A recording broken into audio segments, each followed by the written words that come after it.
அன்புள்ள துலாம் ராசி அன்பர்களே வணக்கம். துலாம் ராசி அன்பர்களுக்கு 5ல் ராகு, 6ஆம் இடத்தில் சூரியன், சனி, புதன், 7ஆம் இடத்தில் சூரியன், சுக்கிரன், 9ல் குரு, லாபஸ்தானத்தில் கேது இருக்கிறார். தங்களுக்கு 6ஆம் இடத்தில் சனி, செவ்வாய் இருப்பது உங்கள் தன்னம்பிக்கை அதிகரிக்கும், மனோதைரியம் அதிகரிக்கும், பிறரால் முடிக்க முடியாத வேலைகளை தாங்கள் எளிதாக முடிப்பீர்கள். எதிர்மறையான விளைவுகளை தவிர்க்க நிதானமாக யோசித்து செயல்பட வேண்டும். பாசிட்டிவ் தாட்ஸ், நேர்மறை எண்ணங்கள், சிந்தனைகளை வளர்த்துக் கொள்ளுங்கள். தற்சமயம் குரு பகவான் சாதகமாக இருக்கிறார், சனி பகவானும் சாதகமாக இருக்கிறார். குரு, பாக்யஸ்தான குரு ராசியை பார்ப்பதால் உடல் ஆரோக்கியம் மேம்படும். சிறு சிறு உபாதைகள் வேண்டுமானால் வரலாம், பெரிய அளவில் பாதிப்பு உண்டாகாது. சனி பகவானால் தொழில்துறை நன்றாக இருக்கும். ஷேர் மார்க்கெட் பிஸ்னஸில் உள்ளவர்களுக்கு நல்ல பண வரவுகள் உண்டாகும்.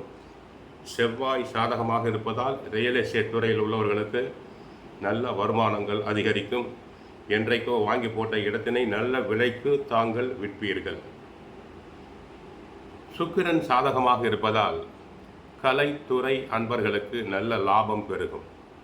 சிலர் கலை நிகழ்ச்சிகளுக்காக வெளிநாடுகள், வெளி மாநிலங்களுக்கு சென்று வரலாம். 9ல் குரு இருப்பது தர்ம சிந்தனை, தெய்வ சிந்தனை அனைத்தும் கொடுக்கும்.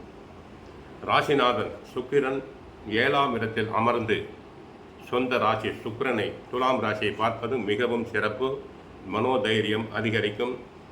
குடும்பத்தில் மங்கள ஓசை தாராளமாக உண்டாகும்.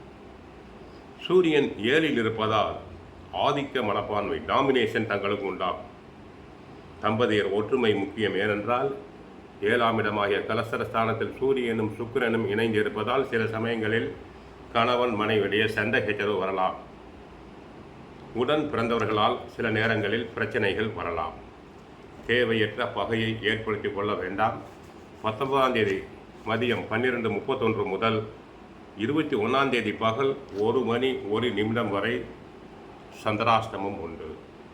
சந்திராஷ்டம தினத்தில் மிக கவனமாக இருத்தல் வேண்டும். சனியும் செவ்வாயும் சேர்ந்து இணைந்திருப்பதால் வண்டி வாகனத்தில் செல்லும் போது கவனமாக செல்லுங்கள்.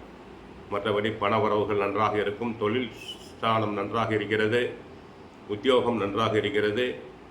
திருமணத்திற்காக இயங்கியவர்களுக்கு நல்ல வகையில் திருமணம் நடக்கும். தினமும் சுந்தரகாண்டம், பகவத்கீதை படியுங்கள், நன்மைகள் நடைபெறும். வாழ்க வளமுடன். ஹரே கிருஷ்ணா, ஹரே கிருஷ்ணா.